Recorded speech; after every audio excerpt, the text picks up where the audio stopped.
A gente inicia, nesse exato momento, a entrevista com a professora, a doutora Josiane Maia. A professora Josiane Maia é escritora.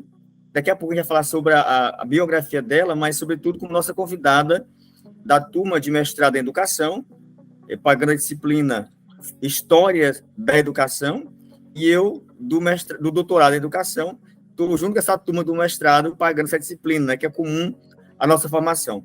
E nessa disciplina, o professor doutor Ednardo nos propôs, dentro do rol de conteúdo, a história da educação no contexto do período da ditadura militar, a gente convidasse um professor, um profissional ou um ex-estudante que pôde vivenciar o processo de escolarização e da educação nesse momento da ditadura militar no Brasil, né? Para ver sua experiência, sua vivência, seu olhar, para nos ajudar a compreender um pouco melhor essa trajetória da educação, notadamente nesse recorte da história do Brasil. Conosco, os animais, está o mestrando Alan Fonseca, o mestrando Edson Ferraz.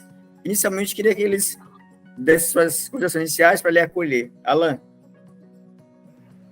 Boa noite, professora Josiane. Obrigado por ter essa disponibilidade. Quando o professor ele colocou essa atividade, a gente pensou em falar com pessoas que realmente trouxessem contribuições, e o Denilson, ele colocou nessa pauta, e eu fico feliz, porque a gente já pôde conversar um pouquinho antes aqui, né? Tentando observar aqui na sua fala, eu já fiquei encantado, porque eu sei que vai ser uma entrevista muito legal e a gente vai descobrir muito. Obrigado pela disponibilidade. O Edson Ferraz. Boa noite, professora Josiane. Agradecer também, primeiramente, a sua disponibilidade, né? A gente sabe que nessa vida corrida, um tempinho ali, em 15 minutos que a gente para conversar é muito valioso, e especialmente dessa temática, né? Que é uma temática que é pertinente, que eu acho que a gente tem sim que discutir, enxergar como foi o olhar da educação nesse período, e a senhora, como professora, né, vai ter essa experiência, vai saber viver, explicar como foi enquanto aluna, e hoje esse olhar enquanto professora, qual as consequências, enfim. Então, muito feliz também, tenho certeza que será uma ótima entrevista, e agradecer pela sua disponibilidade. Bom, vamos ver um pouco quem é Josiane Maia, né? A gente preparou sobre aquele card seu, que é interessante, é uma página pela educação, de fato, do Josiane Maia, e para nós é sempre um prazer estar ouvindo e conversando com ela sobre educação.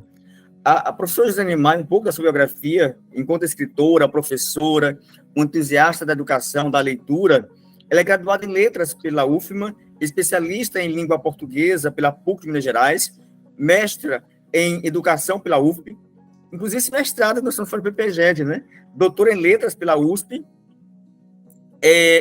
professora do SESC UEMA, que é a Universidade Estadual do Maranhão, campus Caxias, do Departamento de Letras, e professora da Rede Estadual do Maranhão. Ela integra o grupo de estudos literários, memória e arte, GELMA. É autora de vários projetos, do livro Na Praça, de 2001 a 2002. Ela é guardiã da leitura, 2011 a 2015, divulgando poesia e revelando a natureza de Caxias. Ela tece contos populares, maranhense, em 2015, nasce numa comunidade leitora desde 2015 até hoje, nasce uma criança leitora, ponto de leitura, instituído pelo MEC desde 2012, livros publicados, literatura na formação de leitores e professores, 2007, integra o Plano Nacional da Biblioteca Escolar, professor 2011, Herança Quilombola Maranhense, História e Histórias, 2012, ambos pela editora Paulina, Festa no Céu e Outros Contos, 2017, pela editora da UEMA. Em 2019, também publicou, em 2020, o livro A Dança do Lili, com selo da Academia Caxiense de Letra. Inclusive, da Academia de Letra, ela é imortal, ela faz parte da Academia Caxiense de Letra. E A Lenda de Veneza, de 2022, pela editora Versinhos. E também é bom lembrar que ela foi eleita para a Academia Caxiense de Letras em 2012, e até hoje ela vem contribuindo para a difusão da língua portuguesa, da literatura, não só em Caxias, mas de renome nacional, ocupando a cadeira número 12, que tem como fundador e patrono o poeta caxiense Adailto Medeiros, e como protonesse a poetisa Laura Rosa. E aqui é apenas um resumo das suas credenciais, professora Josiane Maia, que para mim é uma honra estar sempre ouvindo, gente, porque é uma inspiração para nós aqui em Caxias. E ela, embora não é caxiense de nascença, né, mas é de coração, adotada. Ela nasceu no município aqui próximo, que é de Alexandre de Costa, e de lá ela veio com a família, constituiu, daí a paixão pela livraria, né? Chegando conosco agora o professor mestrando Messias, que é da LEDOC também, Educação do Campo. Professor Messias, as suas coisas iniciais, o Alan já falou, o Edson já falou. Aos nossos pares aqui, mestrandos, ao Alan, ao Denilson, ao Edson, a professora Joseane, que eu já ouvi falar na sua história, e é um prazer ter esse momento aqui de partilha, de conhecimento, de vivência, dentro dessa realidade que nós vamos tratar aqui hoje, que é sobre o período da ditadura militar. Então, ficamos muito felizes de contar com a sua colaboração nesse momento da nossa vida acadêmica, né? O Denilson, que já está no doutorado, e nós ainda aqui no mestrado também, nesse início aí da vida como pesquisador dentro da Universidade Federal do Piauí.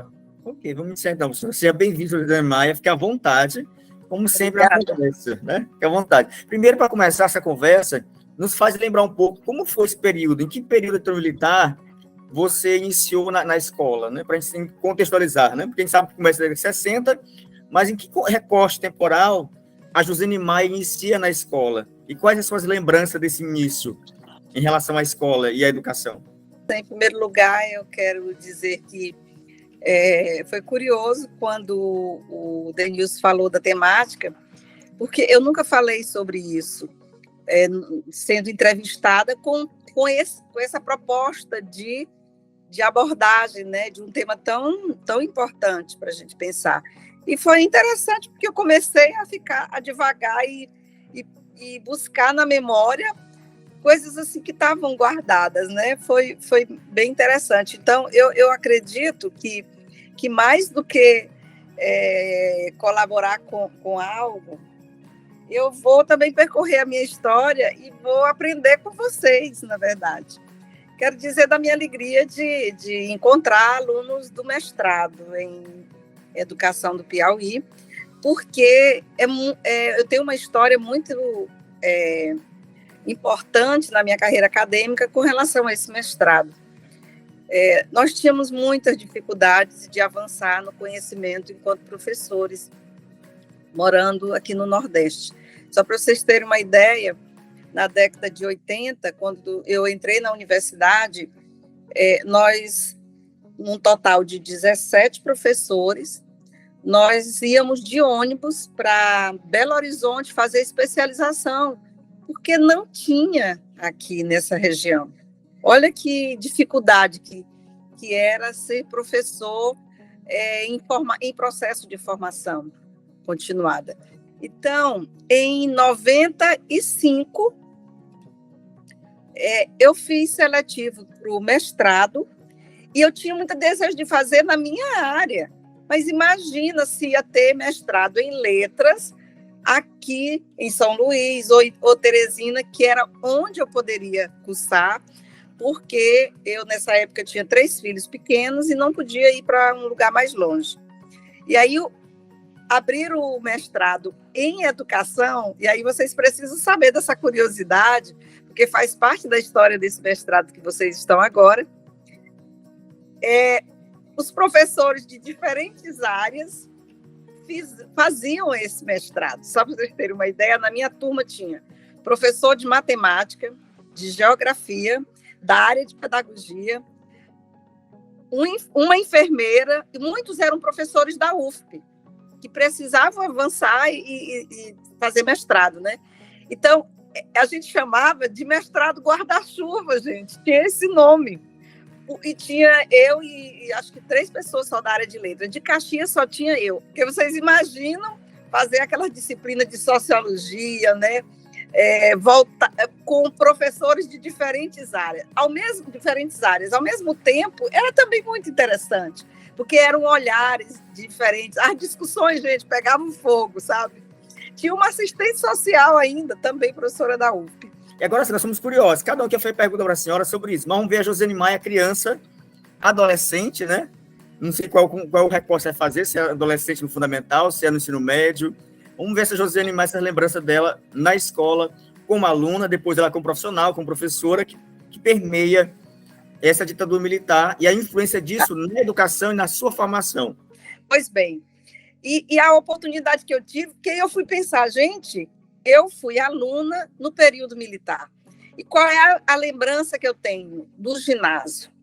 Veja só, eu vim para Caxias para fazer a primeira série, porque na minha cidade, Governador Eugênio Barros, é uma cidade bem pequena, com um pouco mais de 170 mil habitantes, mas a zona rural é muito grande, embora não seja tão povoada como quase todas as cidades, mas é uma cidade pequena, e eu fiz até o primário, e tive que vir para Caxias para fazer o ginásio, mas nesse período estavam construindo, gente, os ginásios Bandeirantes, que foi uma iniciativa do governo militar de interiorizar o ensino ginasial, naquela época se chamava assim, nos municípios pequenos.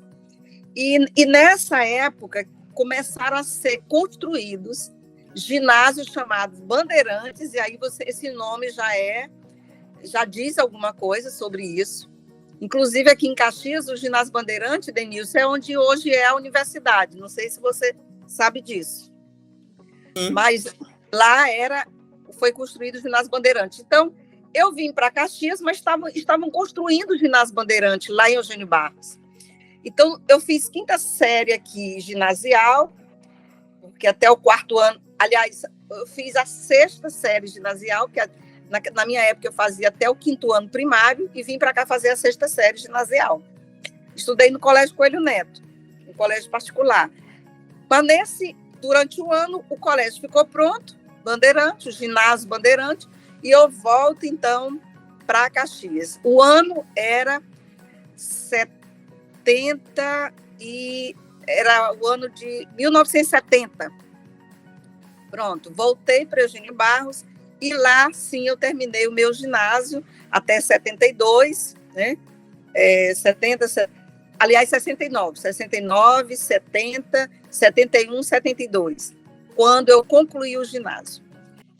O que eu lembro de 2 disciplinas muito marcantes e que tem a ver com a história do período militar. Era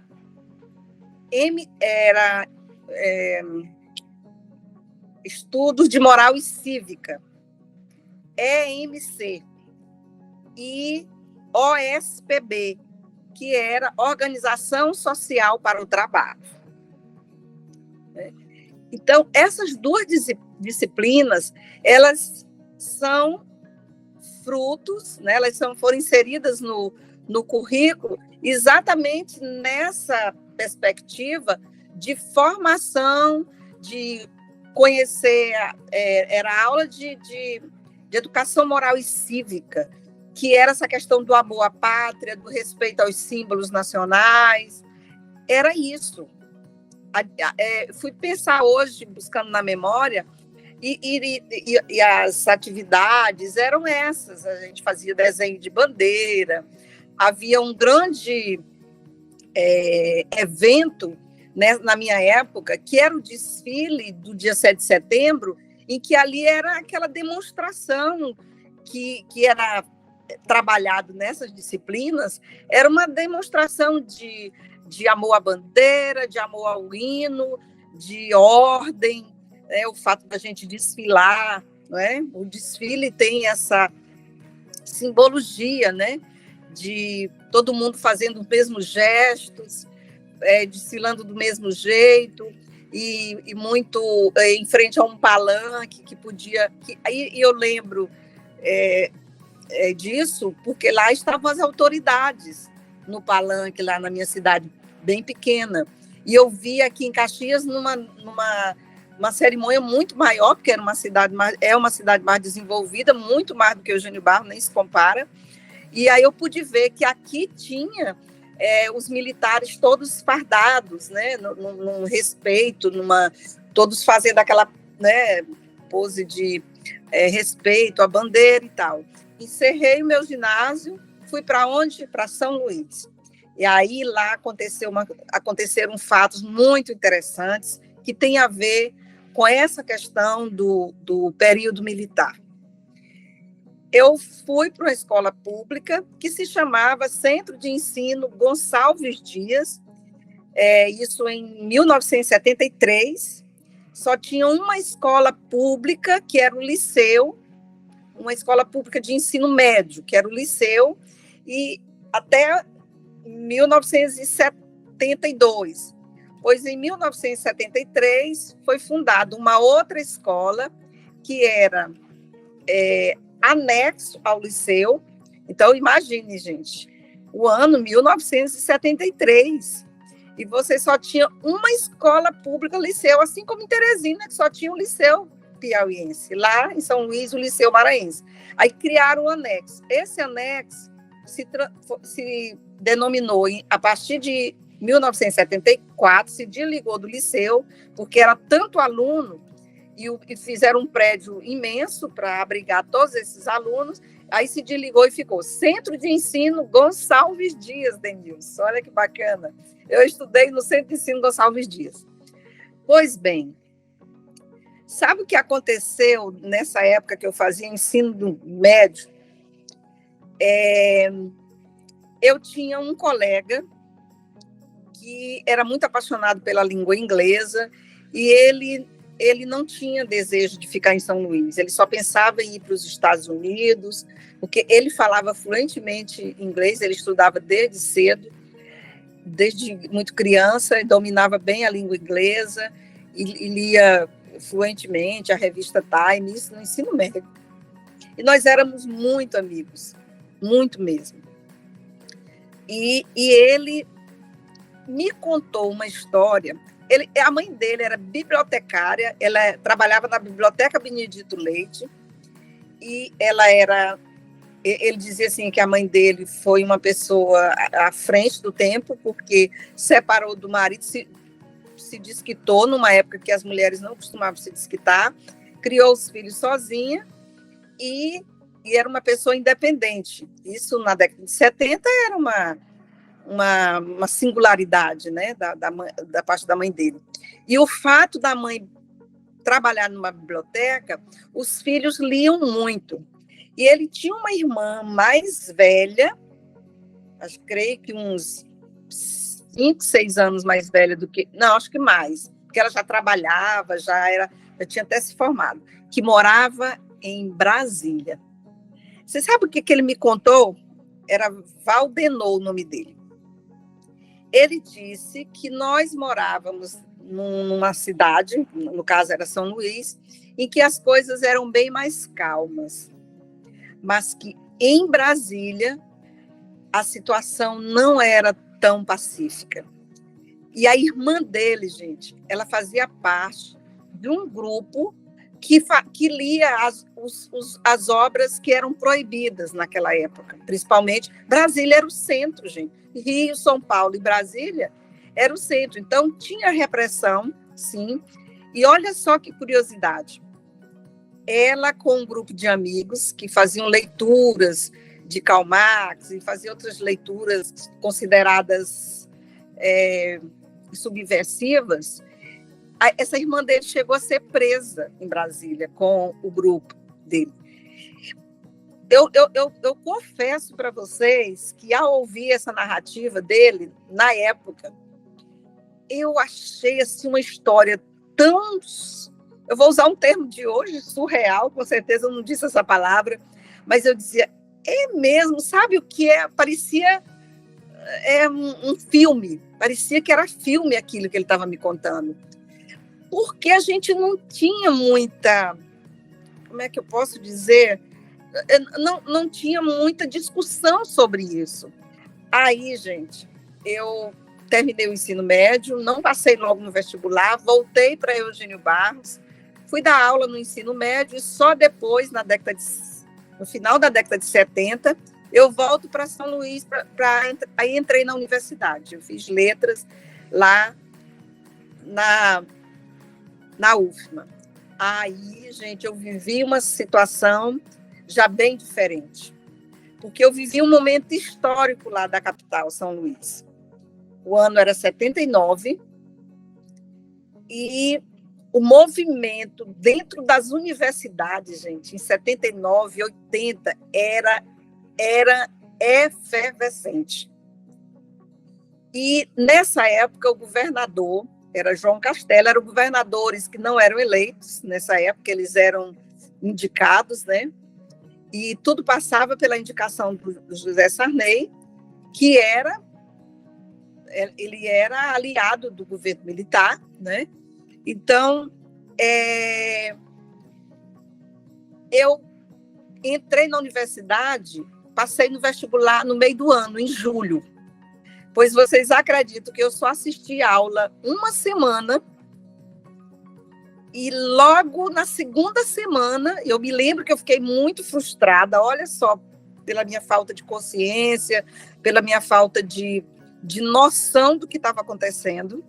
Então, vejam só, eu estava tão feliz por ter entrado na universidade que eu fiquei zangada, porque foi deflagrado uma greve por uns estudantes que depois, ao longo dos 4 anos de UFMA, eu fiquei conhecendo como grandes líderes estudantis. Eles deflagraram essa greve dentro da UFMA, não deixava ninguém assistir aula, e era uma greve. Qual era a pauta da greve? Era reivindicando meia passagem para os estudantes. O motivo era excelente, mais do que justo e mais do que necessário, porque as passagens estavam num preço muito alto, era um momento econômico difícil, né, 79, 80, e as passagens estavam nas alturas, e muita gente deixava de ir para as universidades, para as escolas públicas, para as escolas de ensino fundamental e médio, porque não tinha dinheiro para pagar a passagem. E aí, São Luís virou praça de guerra, vocês acreditam? Eles foram para as escolas conclamar todo mundo a fazer greve.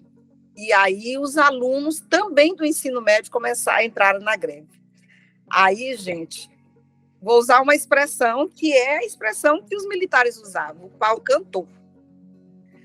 Porque o governo do João Castelo colocou a polícia nas ruas, prendeu o estudante, bateu o estudante. Eu lembro de uma cena que eu não esqueço nunca disso. Eles pegaram estudantes na praça, uma praça muito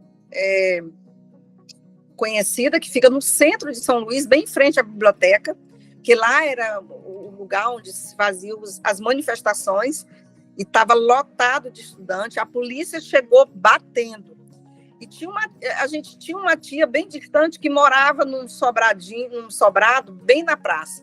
E eu e minhas irmãs e minhas colegas, nós corremos para a casa dela e nós ficamos na parte de cima olhando. Eu lembro bem dessa cena.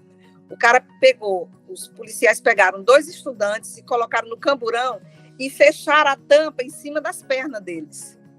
Né? A imagem foi assim tão horrorosa que eu lembro que eu quase não durmo à noite. O que eu sei é que a São Luís ficou de tal maneira a greve numa proporção que o governador não imaginava, que saiu no noticiário nacional. E aí o governador foi para a TV e falou para toda a cidade, dizendo que não estava reconhecendo a cidade dele e que ia receber o grupo de alunos no palácio. E ele recebeu. Gente, vocês acreditam que nós fomos, que a gente foi vitorioso? Porque depois eu já estava, né, no começo eu fiquei triste, porque eu estava toda empolgada, eu queria ir para a universidade, mas depois a gente, né, todo mundo foi entrando, o pessoal da área de letras também entrou nas lidas, nas discussões, e ia para os encontros lá na universidade.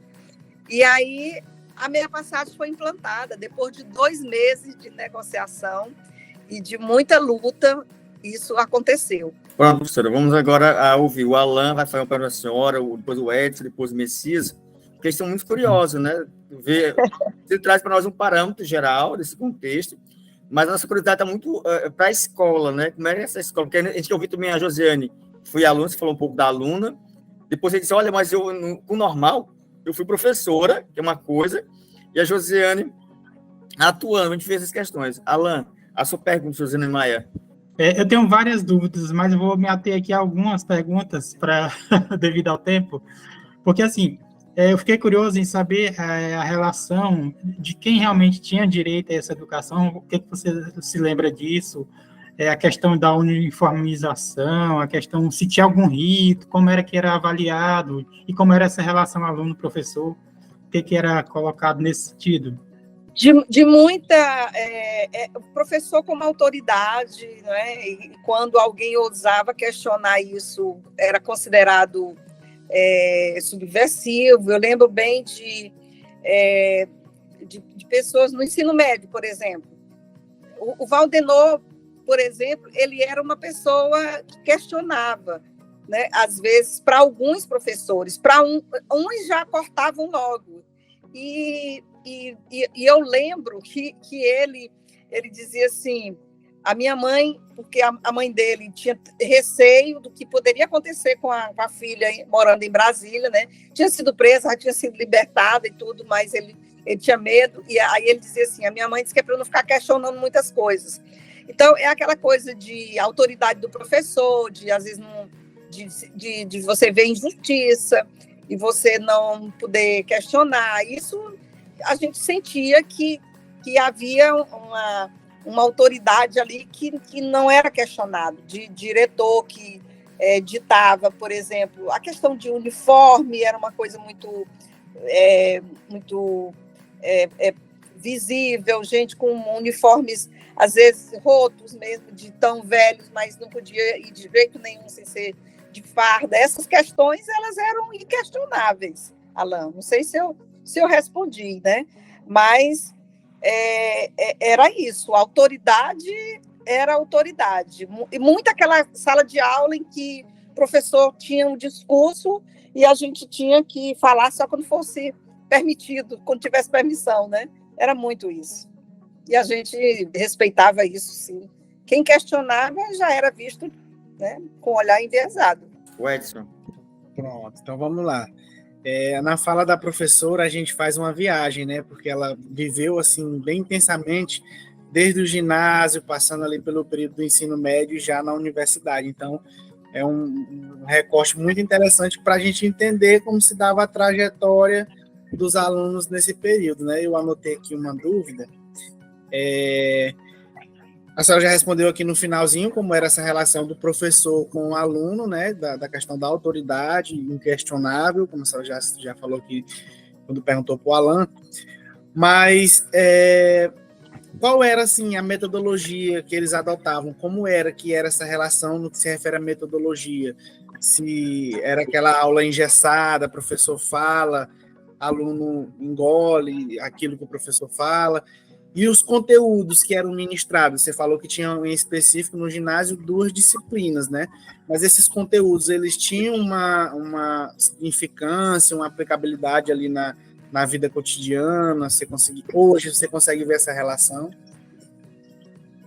Olha, sabe a relação? Foi até o que eu disse no começo. Eu lembro que organização social para o trabalho, de ser aquela coisa assim, de livro quase não se tinha, era mesmo aquela matéria copiada no quadro, e obviamente tudo muito sucinto, com perguntas e respostas, principalmente questionário. Era assim, que quase não se tinha livro, a gente só tinha livro de português e matemática, quem podia comprar, e a gente comprava aqui em Caxias. Lembro que meu pai vinha a Caxias para comprar, principalmente esses livros. E a metodologia era engessada, com certeza. Ora, a gente ainda tem até hoje, né, Edson, professores que engessam os conteúdos e ainda querem esse modelo em que não é para perguntas, porque é a pergunta que faz o conhecimento ser acionado, que faz a criança aprender. Então, criança que pergunta demais, ele é visto sempre como chato, né? Pertinente, que não tem limite, né? Que é impertinente. Então, assim, tinha sim esse engessamento. Eu queria perguntar para a professora Josiane, quando a senhora começou a sua fala, a senhora falou da felicidade, mas a senhora falou também que ele ativou um gatilho, né? Foi. E assim, essa história da entrevista, né, ela proporciona isso, né, esse momento de ativar a memória, né? E aí, assim, eu queria saber da senhora, a senhora falou muita coisa que foi como os meninos falaram, que foi fazendo a gente ir viajando e estar um pouco presente nisso. Eu queria saber como é que é hoje para a senhora, assim, já doutora, já numa universidade pública, o que essa sua vivência na época da ditadura militar, como adolescente na escola, como depois jovem na escola, como é que ela influenciou na sua carreira acadêmica? Como é que a senhora se vê hoje uma mulher que vivenciou tudo isso e ainda numa sociedade patriarcal como é que a gente vive? De que forma é que a senhora ainda sente esses efeitos da ditadura militar na sua vida, na sua jornada como professora? E a sua pergunta vem me reforçar que o que eu sou hoje tem a ver com isso e com a história de uma mulher da minha vida, que foi a minha mãe, Meroca, minha mãe adotiva. Inclusive, eu conto essa história lá no meu canal, Sabor da Leitura. Gente, por favor, se inscrevam no meu canal, viu? E vejam lá que é o minha primeira postagem, eu conto essa história. Aí essa pessoa que criou meu pai, que era minha tia-avó, porque ela era irmã da mãe do meu pai, né? Era minha tia-avó, ela era uma pessoa transgressora. Ela era uma pessoa à frente do tempo dela. Então, não só essas questões de escola me fizeram o que sou hoje, mas a minha mãe também. Porque ela era tão transgressora que ela é da Baixada Maranhense, de Turiaçu, e ela saiu porque a cidade era muito pequena e ela queria outros ares, ela queria ter liberdade, né, numa época em que era extremamente difícil disso acontecer. Ela nasceu em 1919 e viveu 80 e poucos anos.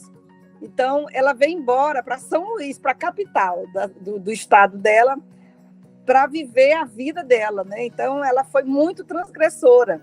E ela veio parar em Caxias, onde ela conheceu esse meu pai adotivo, e foi depois morar em Eugênio Barros. E ela era analfabeta, olha só a curiosidade. Ela era analfabeta, ela aprendeu a escrever o nome dela, porque meu pai estudou aqui em Caxias, fez até o 5º ano primário, porque a família dele era abastada, e ensinou ela a escrever o nome, mas era tipo desenhado. E ela realmente era analfabeta. E ela me levou para a escola, né, segurando... Eu tenho essa imagem na minha memória, porque como Eugênio Barros era uma cidade muito pequena, a gente só entrava na escola com 6 anos. E eu me lembro dela me levando para a escola. Vocês acreditam que eu tenho isso na minha memória? E pedindo para a minha professora pedir que desse poesia para eu recitar. E ela dizia assim, mas não dê poesia pequena, dê poesia grande. E em casa, eu recitava Dia dos Pais, Dia das Mães, Dia da Árvore, Dia do Índio. Tinha o Alto de Natal, na igreja, que eu também participava. Então, eu comecei a recitar poesia muito cedo. Ainda tem mais. Quando ela recebia uma visita em casa, ela dizia, recite poesia para a visita. Ou então dizia, pega o livro de leitura. Queria que eu lesse, abrisse em qualquer página para eu ler, porque ela disse que eu lia muito bem. Então, a minha mãe, ela era essa figura que me colocou para viajar muito cedo. Fiz minha primeira viagem para São Luís quando eu tinha 8 anos de idade, sozinha, com uma família amiga dela, para ir. Ela foi convidada para um casamento em São Luís, ela disse, eu não vou, eu vou mandar uma representante. A representante era eu, de 8 anos, que ela queria que eu viajasse sozinha para aprender, que ela dizia que quem viaja aprende. Então, ela foi uma pessoa à frente do tempo dela, que não queria que eu tivesse medo e queria que eu desbravasse o mundo. Então, nesse sentido, eu quero dizer que essa questão muito pessoal, que eu estou dividindo com vocês, que eu estou conhecendo hoje, mas que tem a ver, Messias, com o que você perguntou, que é esse amor pela palavra que me foi plantado por essa mãe analfabeta, minha mãe adotiva, que se chamava Meroca, e que ela tinha o maior prazer de me ver lendo. Quando eu estava sozinha no quarto lendo, ela dizia, lê aí um trecho para mim. Então, ela queria viajar através dos livros, né, embalado pela minha palavra. Então, eu sou hoje uma professora que escreve, eu nem me sinto escritora, mas gosto da palavra na condição de arte, falo disso para crianças, para jovens, ser essa criança que vivenciou tudo isso e que teve essa mulher na minha vida, foi decisivo, Messias, para eu ser essa professora apaixonada pelo que faço. Então, eu nunca deixei de trabalhar, mesmo estando já aposentada, tanto é que meu filho mais velho, acho que não tem nem um mês, que ele disse assim, mamãe, quando é que a senhora vai tirar a férias da sua aposentadoria? Então, é isso. Quem está satisfeito. Vamos encerrar no final, então, Vamos. Alan, suas considerações finais, Alan. Aí na sequência o Edson, o Messias, porque eu estou cada vez mais aprendendo, reaprendendo. É um livro vivo, né, Alan? Eu só gostaria, antes das considerações finais de vocês, como nós estamos comemorando o bicentenário de Antônio Gonçalves Dias, então, gente, eu peço permissão para ler um poema que, segundo os biógrafos, os pesquisadores, foi o último poema que ele escreveu, e, de fato, ele datou Paris, 1864, que foi quando ele faleceu, né? E foi como se fosse uma releitura de Canção do Exílio, porque ele pega esse navio já doente e vem para o Maranhão e ele escreve esse poema falando também da terra dele. O título é Minha Terra, Gonçalves Dias. Quanto é grato em terra estranha, sob um céu menos querido, entre feições estrangeiras, ver um rosto conhecido. Ouvir a pátria linguagem do berço balbuciada, recordar sabidos casos saudosos da terra amada.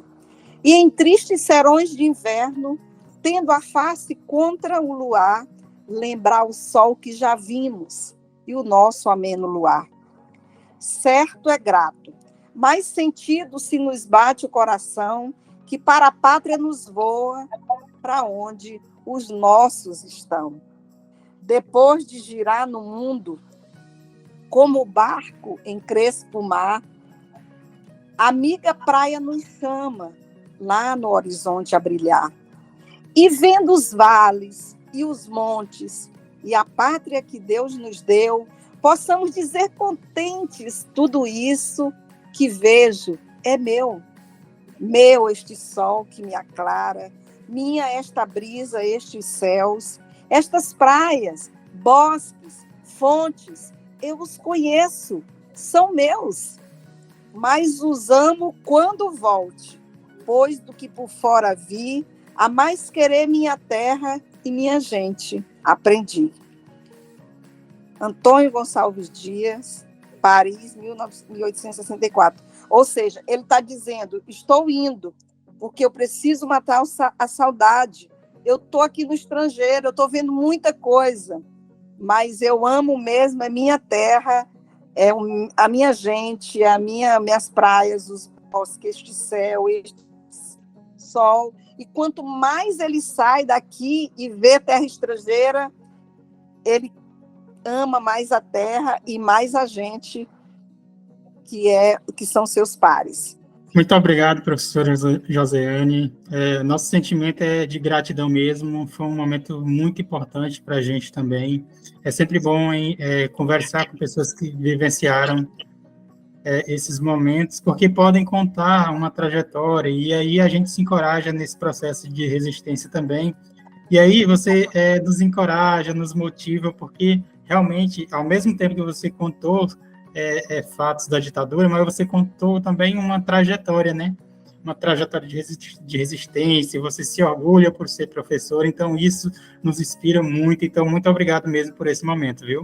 Então, agradecer à professora Josiane pela oportunidade, né, de aprender e trocar e compartilhar tanto conhecimento de suas vivências, como o Alan falou, não só das vivências enquanto aluna, né, dessa trajetória do período da ditadura militar, mas como na sua vida pessoal também, né, da sua trajetória com sua família, de ter chegado a Caxias, a São Luís, e ter vivenciado esses diferentes momentos e compartilhar com a gente, né, que é tão importante a gente que está, como o Denilson falou no começo da carreira, da pesquisa, nesses relatos, eles vão nos abrindo outros horizontes para a gente pensar na pesquisa, pensar na educação. É muito importante agradecer e foi um prazer conhecê-la, tá, professora? É um pensamento que a gente tem tido, né, que a gente considera que esses momentos, eles enriquecem a nossa formação, não só acadêmica, mas como pessoal, né, de vida, de resistência mesmo, porque a gente sabe o momento que a gente está vivendo, de que a educação tem sofrido vários golpes, e mesmo a gente tendo retomado aí um novo momento, mas a gente sabe ainda dos ataques que a educação pública vem sofrendo. Então, ouvir o seu depoimento dentro desse contexto da ditadura militar que a senhora vivenciou e a trajetória que a senhora alcançou, e mesmo depois já de aposentada, ainda continua sendo essa educadora popular que vai às comunidades, fazer um processo de escuta de pessoas que não têm voz, que são invisibilizadas dentro do processo educacional. Isso nos alegra bastante e nos faz crer que o movimento que nós estamos fazendo dentro da academia também de ruptura com esses sistemas. E a gente fica grato em ter tido essa oportunidade e que nós possamos nos encontrar outras vezes, né? O Vinícius de Moraes, que se considerava o branco mais preto do Brasil, ele dizia que a vida é a arte do encontro, embora haja tanto desencontro pela vida, né? E que nesses desencontros a gente possa se encontrar muitas outras vezes e sempre ressignificar os nossos encontros. Muito obrigado, professora José. Você iniciou falando da Flor da Palavra, finalizou trazendo Gonçalves Dias, esse texto que dialoga com a questão do exílio. E a minha pergunta para finalizar essa mensagem, né? Se a professora aposentada, Josiane Maia, hoje, pudesse voltar na linha, pegasse aquela cápsula do tempo e voltar lá no ginásio, encontrando Josiane Maia, criança, aluna, o que essa professora aposentada, Josiane Maia, diria, ensinaria a Josiane Maia, aluna da ditadura militar, que vivia a ditadura militar naquele momento lá? Como é que seria, pegando o Vinícius Moraes na fala de Messias, esse reencontro, dentro desses vários desencontros? E o que seria essa aula dessa Josiane Maia hoje, aposentada, para essa criança em formação lá na ditadura militar? Então, a Josiane Maia de hoje diria para a Josiane criança ler mais poesia.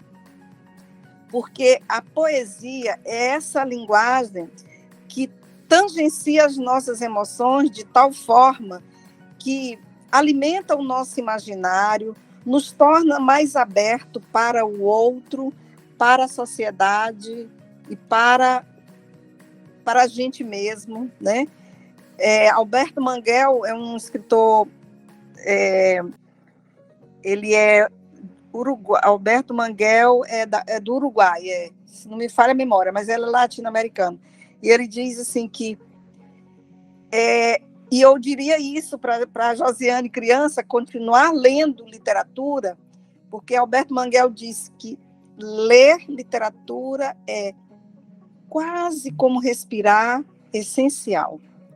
Isso nos torna mais humanizado. A literatura, na sua condição de arte, por ser um trabalho que resulta de um trabalho estético com a palavra, ela nos humaniza, ela nos torna melhores. Então, eu só diria para ela ler mais. E, olha, eu confesso para vocês que, para mim, a experiência foi muito gratificante de falar disso, porque reforçam as minhas convicções, né, as coisas que eu defendo, os ideais que eu defendo, e a certeza de que não há uma educação de qualidade. E aí, Messias, eu vejo muito no seu discurso esse desejo de que realmente a educação tem que ser mesmo isso que você fala, de romper com véus, de romper obstáculos, né? De dar voz a quem não tem, porque isso a leitura possibilita, né? Porque não há educação de qualidade fora de práticas leitoras efetivas e afetivas.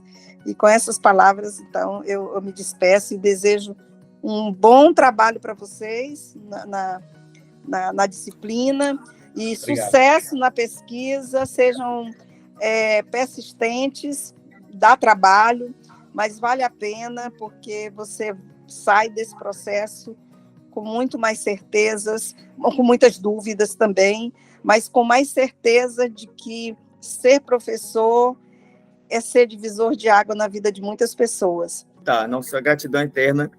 E aí dizer que nesse grupo não tem só meninos, tem a Márcia Rejane, questões de trabalho, ela não pode estar conosco, mas tem uma mulher, são 5 rapazes e uma moça. Tomara que a Márcia Regina enquadre vocês, viu? Porque nós estamos aqui para isso, viu? Literalmente, né? Literalmente enquadrados aqui. Gente, eu estou brincando. Tá, abraço. Eu sou uma feminista amorosa com os homens, até porque meu universo, gente, é de homens. E olha que eu peno, viu? Eu tenho 3 rapazes, já todos com mais de 30 anos. Boa noite, muito obrigada pela sua disponibilidade e generosidade para partilhar conosco. Boa noite. Boa noite. Boa noite, tchau, tchau. Tchau.